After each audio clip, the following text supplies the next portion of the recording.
not going to be everything to everybody, particularly when you get on stage, particularly when you start recording a podcast or writing something.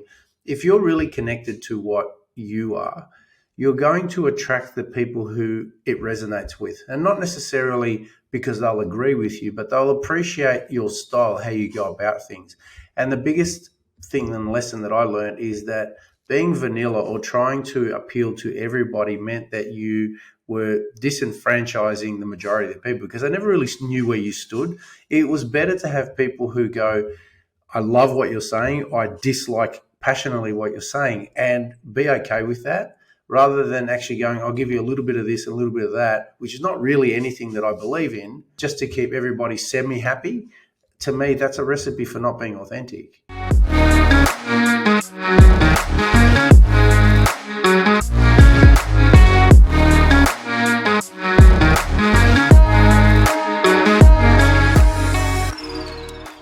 Welcome to Wabi, Sabi. In this episode, we're going to talk about, the thing, the emotions around every time I get on a podcast, to be honest with you. Every time I get on the stage, every time I speak, I feel this feeling. And that feeling is about, that nervous energy of, putting something out there in the world and then being like worried about judgment. We're going to talk everything about that, the process of leading that up to it, and also like the fear and that goes on to our heads. You might think, hey, listen, these two guys go on these podcasts and we just go and talk and whatever. But I guarantee you, what the truth of the matter is behind the wheel. I don't know about Jim. I can't speak for Jim, but for me, it's like there's always that nervousness. Every time I put a camera on myself to do a video, every time I do a podcast, anytime I've been doing this for years, over 10 years, but every single time I still get this like nerves of going, should I press record? Should I not press record? And I'm just riffing here, but that's the nervous energy that I have. So Jim, I'd love for you to introduce this topic of putting it all out there. Yeah, we will. We'll definitely will. And hello, everybody. I was just going to say, Laurence, what we do to dissipate some of that nervous energy before we do a quick little check-in. Just basically put on a line, just almost quieten down that monkey brain in both of us. I try and have a bit of a laugh, if that makes sense. I think we'd subconsciously do it. We don't intend to go, okay, laugh now, but we prepare and we're ready to go. If we're not in the zone, we don't start. Yeah. Right. Yeah. So we have to just get ready, get present, get clear, and then we get started. So, so that's what we do to prepare us for that. So you're right. It's not always going to be perfect, and you're not going to be always go, right, everything's ready to go. It's sometimes you just got to go before you're ready, but this is what we do. And that's our preparation routine, is to decrease the stress response. So the answer, the theme today really was prompted because you and I both have had big lead ups in the last couple of weeks to some speaking events. And, man, I spoke to a group of entrepreneurs yesterday and the talk went great. But the lead up to it was a disaster. And I want to talk about that specifically, okay. Right? So, so you're curious, and I deliberately I didn't tell you about this before because I wanted you to hear it for the first time, because frankly, I wouldn't believe it if I'm telling myself this. So a guy I trained jiu-jitsu with invited me to speak to a group of entrepreneurs here in town. And that's really the target audience of the people where I like to work with and do some of my best work with, right? So I got invited and I said, yeah, I'm happy to come along. And I was talking about some of the determinants of successful business and entrepreneurship. And importantly, I spoke about courage.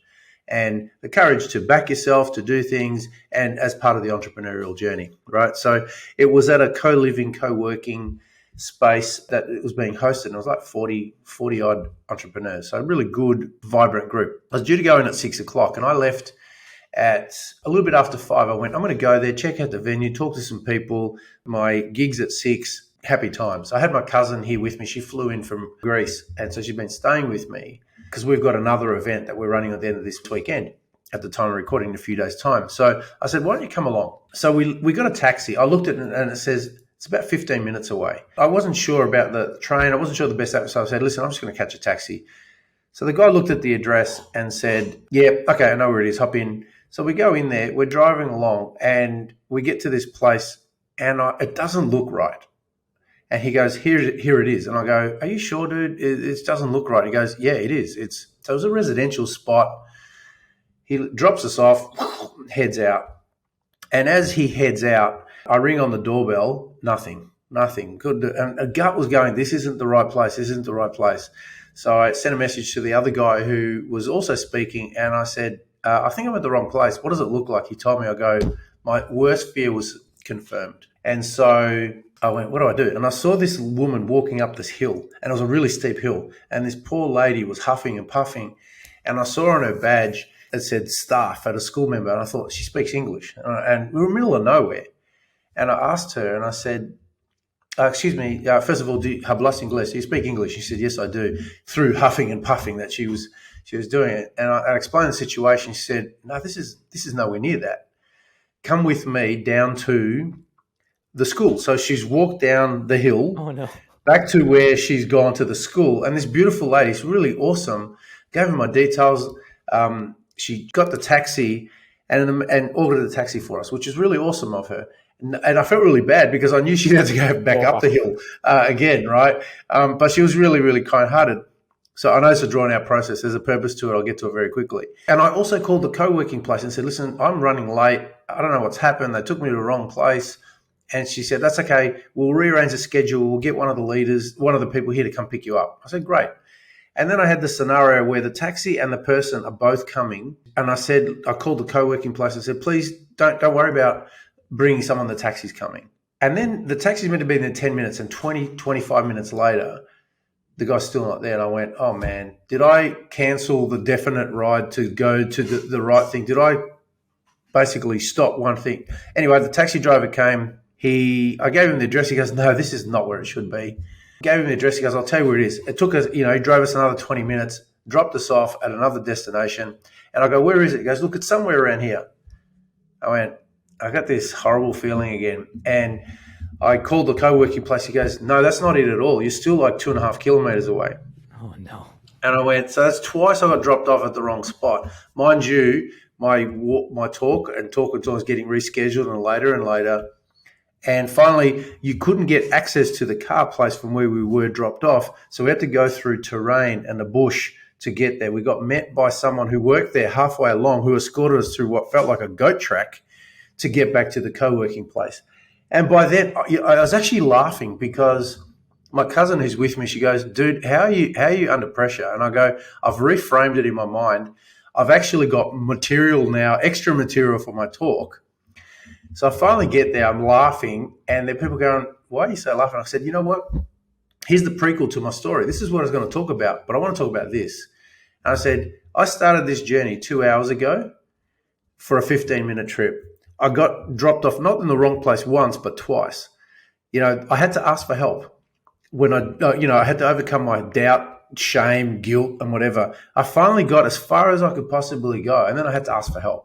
And I asked for help for someone who knew the path that I didn't know. I go, does that sound like entrepreneurship to you? Nice. And they suddenly went, bingo. And to me, I know it was a drawn-out process, but that to me highlighted everything that you and I talk about, everything that could have derailed everything. And I said to them, how many of you and how many people would have given up? How many people would have given up after the first wrong address? They went, too hard, inconvenient, I'm going home. It was a beautiful start to a talk that I then was able to carry on with what I wanted to talk about. But sometimes the gift is in the experience. You don't even realize it. Yeah, it's beautiful, man. It's beautiful. And I think that's what I got out of it. The most important thing is, make sure you try to get an Uber or just okay. But here's the ironic part about it is that I said to them, now guys, how do I get home? And they said, all you got to do is walk down the bottom of this hill. It's 5 minutes. You get to a train station, and then you're one stop from the train station from home. So literally 15-minute walk. And then the part of me then went, why did I have to complicate that? Yeah. What was I looking? So there's so many tangential conversations that happen as a result of that. But yeah, like to me, let's dissect this, Laurence. Anything that you can pick out of that story? Listen, I think the most important thing that I took away from that is, we can talk about, there's no talk about logistics, but I think the story is a story. So I think that the main thing that for me is that yes, it is entrepreneurship. It is about life. The key, one takeaway that I got from is the mindset you actually had. It's what Wabi Sabi is really about. The essence of Wabi Sabi is that, the attitude that you had carries the message or the the how you act and behave, right? Because when you can take on an attitude of laughter and you can take on shifting from frustration and irritation to curiosity and to acceptance, that in itself has a sliding door moment of two Jims. The angry Jim, frustrated Jim that could show up and then do this talk flustered, or the Jim like you did, yes, that came on and created a story and a great analogy that people resonated with. And you basically took that as part of material because that is part of life. And I think, we have these sliding door moments at any given moment in our lives. It happens every single day of our life. And that is what's beautiful about that. But the only difference was the circumstances were the same. The only difference was the mindset of Jim versus Jim A versus Jim B. And I think that's killer. Like this is what Wabi Sabi we've been about. We've been trying to talk about things like this. It's about the art of imperfection is to recognize that nothing is perfect, but it's how you deal with that, how you operate on a day-to-day basis. And this is a true life example of what goes on in our lives that can be applied, that could change the trajectory of your life. I can't hand on heart tell you that's how I would have responded every time, right? But whether it's life maturity experiences, a couple of knocks onto your backside, maybe it's the last 12 months of my life where nothing has gone to plan, that fortified me and just allowed me to go, hey man, just keep going, just find a way. You don't have to muscle through this. You don't have to get angry. It's about how do you still keep moving forward and adapt, innovate, look at another strategy, ask for help. So it was really an experience around a journey, if that made sense. Yeah, and it's not easy. Like I'm not saying that we have it together that, we operate like this, because it can sound like that. And thank you for not correcting, but like, being honest about that. It's like, you don't operate like that all the time. Neither do I. And it's like, yesterday, I got injured, playing paddle pretty badly. My thumb is pretty bruised. And I remember feeling like there was I had two voices in my head. Like one voice was saying, all right, let's see where the gift is, like just accept, like, what does this mean? And the other one just goes, shut up, it's freaking painful. Like, there's no lesson here, it's yelling at me like, you're not going to be playing for a long time. Well, look, you can't work out.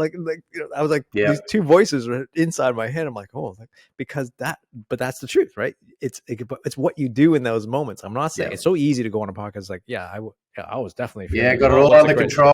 Everything's great. Hell no, right? My emotion was like, this thing was throbbing. It was, I came home and, all day it was kind of like, sulking. My wife's like, why, what's going on with you? Why are you so quiet? Because to me, like that's my process. Actually, for me, to other people, my wife was probably sulking, but to me, I was just trying to process.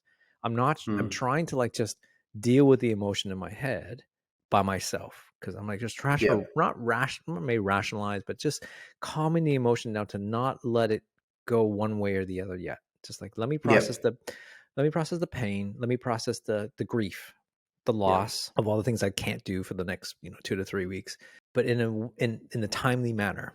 Like I'm not like that quick to just switch. I'm like, okay, I see all that. It takes time. It takes time for that, and I think that's the truth of how I process, and I'm sure I believe that that's sort of what you're saying too. Yeah, 100%. Because like, don't get me wrong, there's things going to plan, and you're in a zone, and you get sideswiped by situations, by life, and how quickly you can regroup and steady the ship again. It will determine. So that doesn't mean that you're not going to be thrown off your center or you're thrown off path or course. It's whether you use that situation as the trajectory to keep on that path, or what do you then do? If you're in a skid, how do you get back onto control of the vehicle, metaphorically speaking? And this is exactly what we're talking about. So I get it, Laurence, and having spent some time with you, and what a part of you would be. I'm visualizing this Jekyll and Hyde situation, I should say, where you've actually gone, here's the gift, be grateful. I'm like, what are you talking about, dude? I'm slipping in the rankings and I can't. So, but that's the component parts of all of us that have to try and make sense. And I think what you're doing is actually authentic, because if you can immediately go straight to gratitude you're truncating the true emotion, right? Because you're going to be annoyed, you're going to be frustrated, you're going to be like, what a shame. But you have to cycle through it to then go, okay, now I'm ready to rebuild. And what I've found sometimes is the people who have really had things and happen, and they they perpetuate the emotion with a happy, happy, happy look. It's like, dude, you're not happy. You're not actually being honest with yourself. That's right. You're inauthentic in what you're feeling. So it's right to be annoyed and pissed and hurt and frustrated. You've dedicated X amount of time here. Be connected, be true to your feelings, allow them to cycle through you and then rebuild. Yeah, because I think that, what people tend to do sometimes, is to ignore that and just go straight to what we're supposed to feel or supposed to be doing, but not allowing that to be a gradual journey to get to that level. And by suppressing that emotion, you're really not listening to your true self, because my belief is that the emotion that pops up is the true emotion, and you can't, it's not like you go out of your way to feel it, but it's like, those are the feelings. Like, sometimes some things piss you off, and some things you get angry, and something you get frustrated. You don't know why, but it just does, and this happens in relationships, and in a relationship, like, I just had a discussion with my wife recently. Just, there's certain things, of course, certain things were irritating, or just like, it's frustrating me. I don't know why. It doesn't make any sense whatsoever. I don't feel good telling you this, but it does. If I don't say anything, right, I'm not really telling the truth, and we're not really building a strong relationship together by telling the truth to each other. And I even said that to her, like, I don't feel good telling you this, because I feel like almost bad that I'm even saying this. But the reality is like, this is happening, and this is sort of, frustrating me. And I don't know, I'm not asking you to solve it, but I just want to let you know, so that you understand my feeling. And like I said, I can't control it. It just comes up. And I think, I don't know, I hope that that's the way to do it, but that's how I see it, is that by telling the truth, we can now have an authentic, it's been great, because it's like, she understands, and she also understands what, that it's not like why I shouldn't feel this way, but at the same time, she understands why I feel this way. So now we actually had a good conversation around that, and go, what possibly could have triggered all of this stuff? And then now we can actually find and have, well, first of all, now we have awareness. And then now that we have awareness, we actually can now find ways to course correct that, so that we can actually move on, so that we can be better. And I think that's what relationships are built upon, right? And today's talk is about putting it out there. Well, sometimes like putting it out there also means to your significant other, like putting it out there to tell the truth to your partner, like, this is what I like, or this is what I don't like, and here's the reason why. And if your partner is, truly the person who's going to be beside you, your best friend, your lover, they should not be feeling like guilty or judged or being attacked. It's like they need to seek to understand. They might not understand initially, but to fully try to understand, like, how can we grow together? And that takes guts. Like, that's what relationships is about, right? It takes guts to put yourself out there, even when you're first asking for the date, getting them to marry you, like all those things. It's just like you're constantly putting yourself out there, and that's a challenge. But we got to keep that up in order for the relationship to grow. I like what you said about the emotion and having an awareness around it, and a really big important thing that I've always found. If I'm experiencing angst or agitation, I try and name the emotion. I quite often, if I'm agitated, I'm like, I'm actually feeling apprehension, or I'm feeling. And what I found is that when I can name it and really nail it, I actually went a long way into being able to manage it and find a solution for it. Whereas a lot of the times, if I had a tendency to suppress it and not get really in touch with what was going on, that was a tendency to, as you said, you might be abrupt or explode or something like that, and necessarily say things and communicate with someone in a way that's not how you would normally do it. And for me, what I realized is, the tendency would be quite often to suppress things. So a big part for me was always, that's where I've used exercise a lot of the time, because I've had the awareness to go, I need to communicate something. Now is not the right time, because I've got this built up of frustration or energy that's not really about the issue. It's about my stuff. I'm going to go off and go for a run, hit a ball, kick a ball, do whatever, punch a bag. And then when I come back and I'm clearer, then we can talk about the issue, as opposed to the backlog. Because, so many times when we're putting it out, we're annoyed, not about the person, but we've got backlog, and we're just looking for anybody who can take that out on. And if it happens to be someone who is a significant person in your world, they're unfairly at the brunt of it, and that's not really fair. So that's what I'm understanding from what you're saying, there, Laurence, in terms of just getting really connected with what's really going on for you will help you really solve that. These continue to happen everywhere, like in terms of our lives, like we're just talking about the speaking engagements that we're going to be having and, the preparation for that. And, the podcast, shooting videos for, all these things that you put out there, that's a really tough thing to go through. And these are the emotions and these are the feelings that we all have to kind of wrestle with. We all have to kind of be challenged to override. And this is an internal thing. It's not necessarily an external thing. It's not about shooting the video. It's not about doing a podcast. It's not about speaking. It's about the emotion that you need to run through. And I started this podcast saying, the fear is always there. Like like, should I press record? Should I press send? Should I post this? And it doesn't get easier. I don't find. I mean, sure, maybe it does get easier over time, but there's always there's that monkey brain of like, are you sure about this?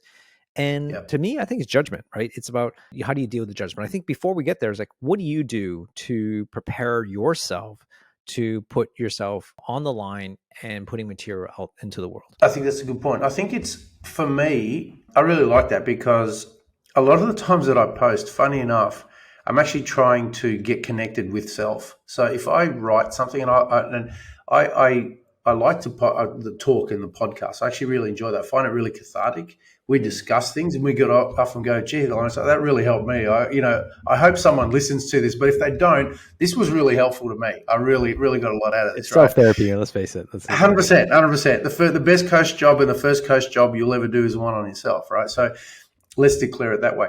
A lot of times if I get hit on whether I should do something, so if I feel like I need to write something, I get an inspiration to it. I don't try and force it, but I try and capture that essence and feeling. And then for me, if I am clear on that, if I go, is this my truth? Is this what I really feel? And I'm at peace with it, then I can release it into the world and it'll go where it needs to go. And I've got no control over how it will be received. What I have control over is the essence with which I have it, my intended objective, and then from then on, it's a poise of going, let's bring it to life and do that. I don't have a outcome. I don't have by writing this, I'm hoping that. It's not copywriting, which is a skill in itself. It's purely just, I'm connected with my thoughts. I'm trying to organize them in a way that may make sense to me and hopefully somebody else. And then I let it go. And there's always that feeling of like, okay, what's my agenda here? Do I have an agenda? What am I trying to do? So they're all the questions that go through my mind, but I have to be at peace with it, figuring that if in 25 years' time I happen to read that, or my grandmother reads it on the front page of the newspaper, would I be proud, ashamed, or would I still be able to maintain that position and look them in the face and say, that's exactly what I feel? Interesting. Like I'm very similar in the process, but there's one thing that what you said kind of triggered my thought around this, which is the truth of the matter is that the initial thought when I put something together, let's just say I'm putting a speech together or a presentation together or video or whatever it is. And oftentimes I'm just thinking about it. I've never actually verbalized it, but I feel like this is sort of how I process it. So bear with me. I think one of the things that I do when I jot down a bunch of ideas. So I might prepare for talking, okay, what's the theme of, the conference? And then from that theme of the conference, I go, okay, like what are some of the ideas? And just let it marinate. Like I don't really kind of force it. I just kind of let it marinate, listen to a few things. And over time, an idea will pop in. I'll just write that down. And then that one seed will kind of grow and grow into many different ideas. And now how do I put all these 2 or 3 ideas together now? And the initial run through, I'll be honest, it comes through this perspective of going, how am I going to look through this? Like, how am I going to look through this? It's all about me. Yeah. It's, like, am I going to come out good sounding like, do I sound smart, or do I sound like I'm going to come out stronger, at the end from a branding perspective, or, like, how am I going to look? And that's the truth of the matter. It's like, that's what the filter that goes through my head. And I'm always usually just right before, the presentation, maybe a day before, 2 days before, like it's happening this weekend actually. So it's like, I'm a couple of days before. I'm like, I'm sitting in it. I'm like, yeah, I think this is all about you and not enough about them. And that's when it really hits me. I'm like, okay, this is where I either completely rewrite everything, or this is why I hate putting up, like, when the convener says meeting your slides before, before. I'm like, Yeah. I hate Yeah. that because it's like I'm doing it on the plane. Last minute, I'm still working on it. So anyway, so now like I'm sort of sitting in that space and going, like what is this really about? Sort of what you said, like what is this really about? And if it's not about like this feels like more is about me. Like it's not about me. It's about them. It's whoever the audience is. Like how do I help and serve and create value for the audience? And inevitably, that's when things start to shift. That's when I kind of like let go of my own ego, let go of my thing, and it just becomes more about them. And I think by doing so, two things happen. Like one, I'm not attached to the outcome now. Whether people like it or not, it's like, well, it doesn't matter because the right intention was right for me. So I think that's number one. And two, I think the speech it hits harder. It hits, it resonates and aligns with people because they can feel the energy that whatever I'm going to talk about I had no intention of making myself look good. I'm just here to help you, grow. And it might just be one person in that room that resonated and not everybody else. It doesn't really matter because, like, again, for the first point, I'm unattached to that outcome. Yeah, I think that's a good thing because you can have an intention or an outcome that you would hope people would have. You'd hope something that they will have a call to action, or they'll have they'll be able to collate what your message is and the takeaway. So that's what you hope for, but you can't guarantee that. You can't force that. You can actually put the information and frame it in a particular way, give multiple perspectives, expand hopefully people's consciousness, and then they can make their own conclusions. But in terms of, I want this person to hate it, like it, will this challenge someone? Yeah, it probably will. But I think you've got to sit and go, okay, what's your intention? So I'll reflect back what you just said, Laurence. And when I spoke to these entrepreneurs yesterday was about courage. And I've spoken about them before, I think in one of the podcasts. But one of the subsets of courage, when we hear about it, we think courage is bravery. That's the one we quite often associate with. But there are 6 different types of courage, and I outlined those to them. And the one you were talking about specifically is social courage. And social courage is the willingness to lean into the situation where you have to communicate a message, share something, run the risk that, okay, I feel intimidated. So, and you can be courageous in one area. For example, I may have physical courage. You may have physical courage by going and doing CrossFit. I'm going jiu-jitsu, doing whatever it is. But the social courage to get me up to sing on America or Australia's Got Talent, no chance. I go to water, and so it's the same social courage that you talk about, that a writer writes a song or someone writes a book, and you talk back in the days before you hit send on an email, you have to package them and put them in an envelope. I remember talking to a friend of mine that they reckon that was the most vulnerable moment in their whole life. This person, she had children, she had a whole lot of things. She had a complicated birth where every basically obstetrician in training came in. This was a training opportunity. She said, I felt less vulnerable than when I put the manuscript to my book into an envelope and said, here is who I am. Wow. Yeah. It's fascinating, right? It's a powerful thing. Thank you for bringing that. I never heard that before, but yeah, you're absolutely right. And especially when you're an entrepreneur and you're running a business, that social courage, it's important, right? Because it's required. It's required in today's age to really put that, to be on social, to kind of get out there. Although you don't want it to make it about yourself, sometimes, in not all cases, but sometimes you are the spokesperson, you are the face of the company, and you do need to kind of do that. And also, too, it's not just the social pressure of not social pressure, but social courage to do that in the public eye, but you also have to have social courage within your own team. For you to be out there and to be able to go, because they're following you, your lead. If you're a leader in the team, if you're not going out there to promote your product or your thing, how on earth are they going to feeling comfortable to do that, to the same? And so it challenges everybody. I think it for everybody who does a podcast or video or marketing channel, and you got to put your stuff out there. It's difficult. And that's the thing. That's why we want to talk about this, because it's difficult for everybody. And I hope that what that does is that when you realize that it is difficult for everybody, then it makes you part of the team, part of the tribe, part of the society of that. This is how it is. And you do it anyway. That's how we can be able to provide that confidence and courage, is because, you start getting feedback and you also start doing it anyways. Yeah. And some people, particularly in the entertainment industry, they find something within themselves. They adopt an alter ego that allows them to access those characteristics and traits. So that's how they do that. And so quite often, you talk to a lot of people who are performers on stage. They're actually really, basically, they're not extroverts, they're introverts, but they find something within themselves. And I think you said something earlier on, which really hit home for me too, is that when you're making it about you, you can get nervous, you can get challenged, you can get muddled up in what you're saying. But when you actually go, who am I here to serve? Who's here to hear this message? And you make it about them, it elevates you outside of yourself, and you're then able to communicate what in chiropractic we always said innately with, you can have inspiration in the moment to go whichever direction you need to go, because you get a read on the situation, because you know that you will say something that someone needs to hear. But if you're making it all about you, you get nervous, you get tongue-tied. And that's the biggest thing that I've noticed in myself, especially in doing the podcast as well too, is when I can surrender and let go of how I'm performing, how I'm doing, more of my essence comes through, and you actually get a more authentic experience. And so consequently, it's we're then able to have a communication rather than me second guessing myself about, hang on, did that sound right, or what have you. Well, this leads to, why do we have that fear in the first place anyways, right? And the fear is usually just purely judgment. And that's the thing that we have to face head on. It's the judgment of others. And example of today, I'm going to use this example because, I'm super proud of him. And my son today, of all days, right? We're doing this topic when Jim suggested it, was like, he's at that school, they have something called Tacit Speaks. And the speaking, everybody has to do a speech on a particular topic, on a particular theme, and they have to write their own speech. They have to present in their class.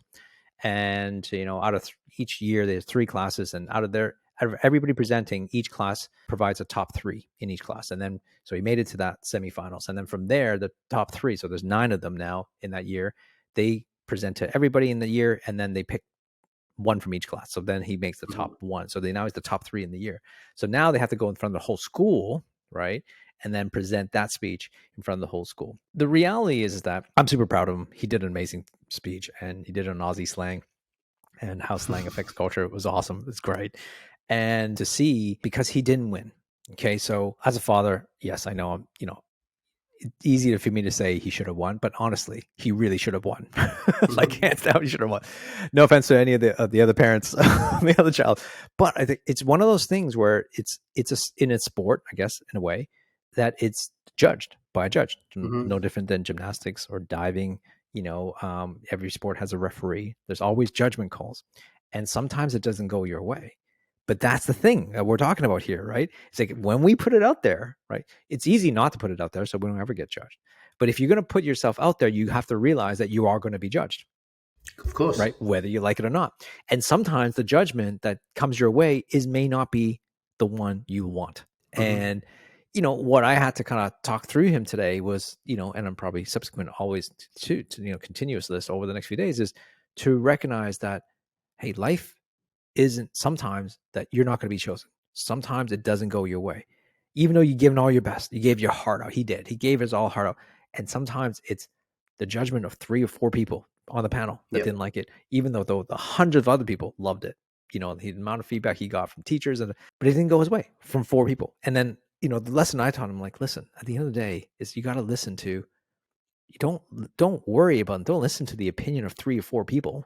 Like, listen to the feedback that you've been getting from all your friends and other teachers who really felt that you should have won. Those are the people you should be listening to, and create that story. Not to think, I've done my best and I didn't even go through. Maybe I'm not good enough. Like, that's easy, right? For that to create that story. It's hard for a 12-year-old kid to kind of go through that process. But I guess what I'm saying to and I hope that I can relate that story to everybody else, is just that you're going to be judged. That's why we put it out there. But you have to face the judgment. But it's what you do with that judgment. Do you have to listen to the judgment? And that's your decision. And as we talked about behavior and attitude, that's the thing. Like, you can be judged, but you don't have to take the feedback. And I love Seth Godin when he talks about this, and when he releases a book, and he's like, no one has ever written a better book because of their 1-star review. Yeah. Right. And it's like, it's so true. Like, we, anybody who puts out, always look at the reviews. And what do? We never look at the 5-star reviews and we're like, oh, this is great. No, we look for the one person who gave us a 1-star review and want to listen to what they said. But in honesty, that person, that review just means one thing. It just wasn't for them. It doesn't mean anything about how good or great your work was or wasn't. And I think that's the important kind of lesson. I like that, because that's right. You're not going to be everything to everybody. And I think it's a really interesting point, is that if you, particularly when you get on stage, particularly when you start recording a podcast or writing something, if you're really connected to what you are, you're going to attract the people who it resonates with. And not necessarily because they'll agree with you, but they'll appreciate your style, how you go about things. And the biggest thing and lesson that I learned is that being vanilla or trying to appeal to everybody meant that you were disenfranchising the majority of the people, because they never really knew where you stood. It was better to have people who go, I love what you're saying, I dislike passionately what you're saying, and be okay with that, rather than actually going, I'll give you a little bit of this, a little bit of that, which is not really anything that I believe in.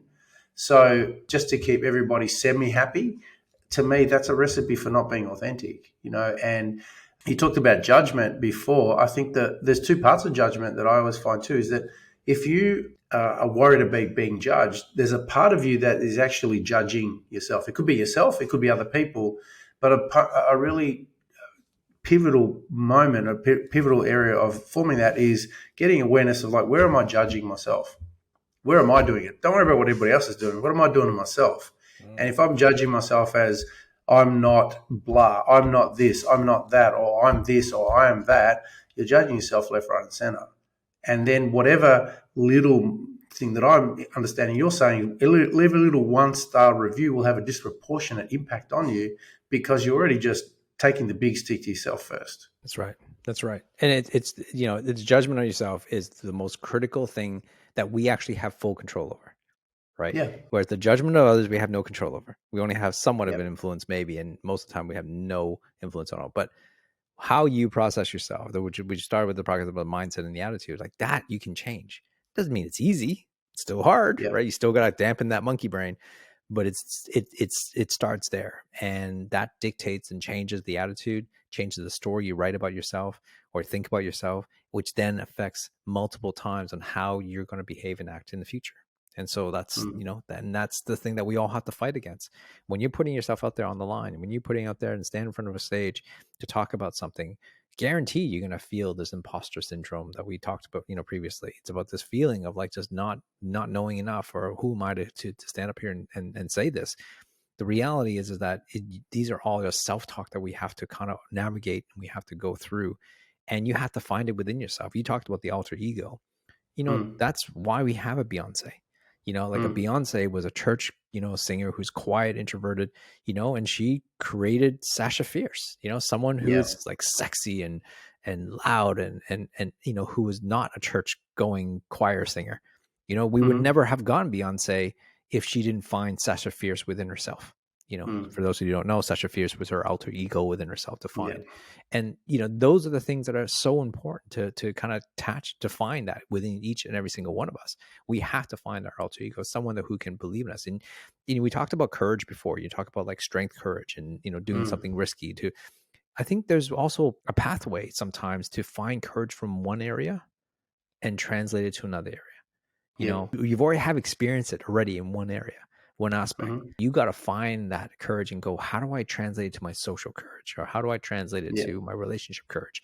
Like all of these things are all within us. It's a matter of just shifting and learning and then growing and then developing that courage. That was actually one of the questions I got asked yesterday was, okay, you outlined 6 areas.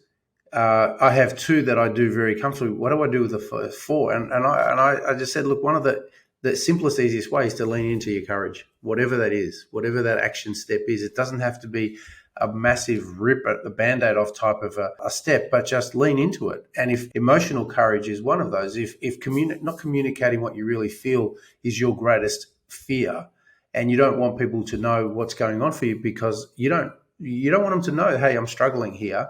The first step may be to journal it, to get connected with self. Because that's not as threatening as going off there and letting everybody else on a social platform know what's going on. It's actually being true to self. So that quite often is a starting point. From there, you may then go, hey, who are my closest people that I can just say, hey, listen, I'm going through some challenges here. Can we have a conversation? So that's how it starts. You don't go from zero to home run straight away. But you have to be prepared to go at bat and swing and start and lean into whatever it is that's terrifying you to be able to overcome it. I don't want to put you on the spot here, Jim, but I think it'll be do a disservice to the listeners. If the listeners are probably thinking right now, goes, what are the 6 courage that we're supposed to have? So okay, if you can remember them, you know what, I'll definitely do it. But how about we do a proper podcast episode on it, because that would be really great. Sure. But just name them just to So you've got physical courage. I'll just name them. You've got social courage. You've got moral courage. You've got emotional courage. Mm-hmm. You've got intellectual courage, and you've also got spiritual courage. Oh, I love it. So I will expand on those. Perhaps if we can have another podcast episode. It's a teaser. And really go. It's a teaser. Yeah, you don't want to miss out. But honestly, like, what was really powerful about this presentation and talk is that every one of them, you go into do a talk with entrepreneurs. They're interested. How can I do what I do better? What tips, what gold nuggets can you give me? And so for me to turn this, it floored them, right? Because I'm suddenly going, look, it's not necessarily what more you need to do, but it's like, where do you lean into, and where do you lean into your moral courage? So you could be making basically a whole lot of money in one area, but you know in yourself that you're violating a moral value for yourself. So what's going to happen? It's not going to end well for you, right? Either you'll sabotage it, or you're going to be disconnected to self and other people.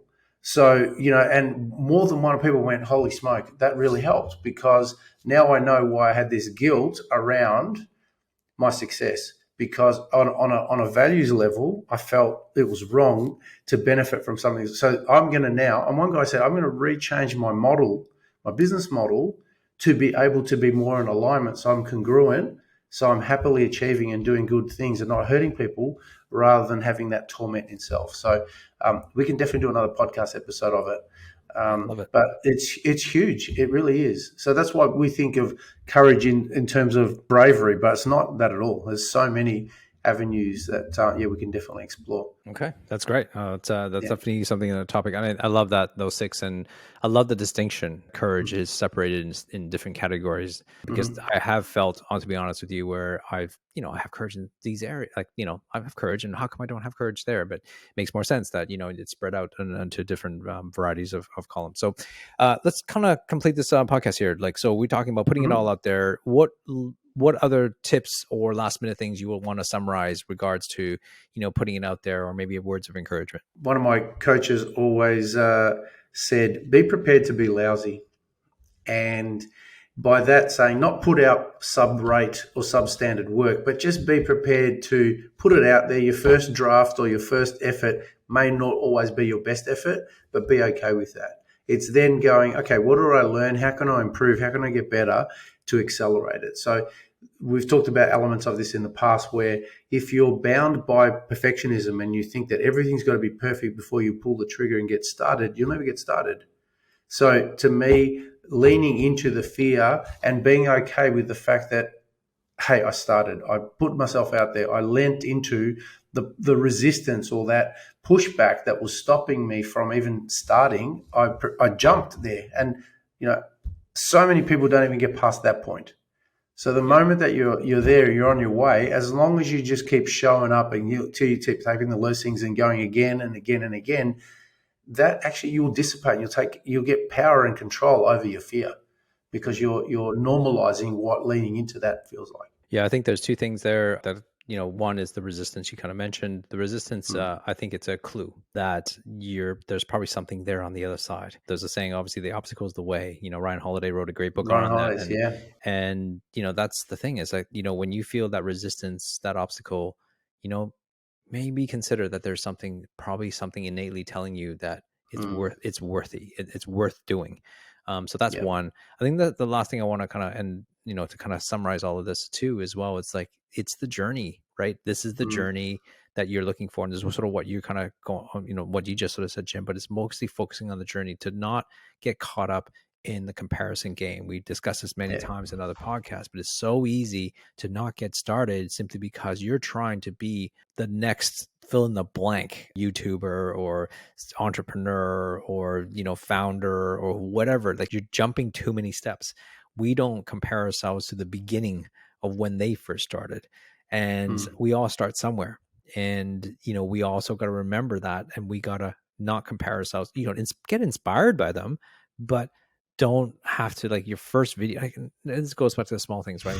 When you do your first video, like, everybody's trying to go like, oh, that's terrible. Of course it's terrible. It's supposed to be terrible. Like, if you were that naturally gifted, like, what were you doing? Like, why weren't you shooting videos, right? And the second one's going to be just as crap. So is your third, so is your fifth, so is your, 50th. It probably takes you hundreds of, and thousands of hours before you really get really good at it. The thing is that if you don't start, if you don't try, it's not going to get any better. And, and we all talked about this many times, is that resistance that you are trying, like, you constantly, falling for, is what's stopping you from living the life that you actually want. Think about that for a second. Like, this is the regret you're going to have, is because you never got started. There's so many things I regret not doing because I just regret not starting. And I know that when you start adding to that, whether, for us moving, for example, it might seem easy to move countries and drop everything. Yeah. But that's because we've kind of done it before, and the first time was hard, and the second time was hard, and the third time was hard, but it got a little bit easier. And the same thing with podcasts. With each episode, we're getting a little more comfortable. With each video that I put out, I get a little more comfortable, and it's been like 10 years. I've been doing this for like 10 years, and I'm still searching for the improvements. Where can I get better? But that's the process. That's trusting the process. And I think when you put yourself out there, the hardest part is liftoff, the very first one. And once you do that, things doesn't mean it's getting easier, but it does, obviously it's a little easier, but I think the hard part is the first step. And once you get past that first step, the second, third steps will become, it's just a little bit smoother. So that's I hope that you took something away from this. And reality is, we'll love to hear your feedback. We'll love to, send us some Q&As, or, through Spotify, or, wherever you're listening to this, send us some comments and ask some questions, because we'll love to, maybe do a podcast where we can answer some of your questions, or maybe do a podcast of the topics that you suggested. So please do that. See us on YouTube, Facebook, wherever you are. Please give us a rating, give us your comments, because we'll love to hear from you, and knowing that this is impacting you and your friends and family somehow, some way. Until next time, we'll see you on the next episode of Wabi Sabi.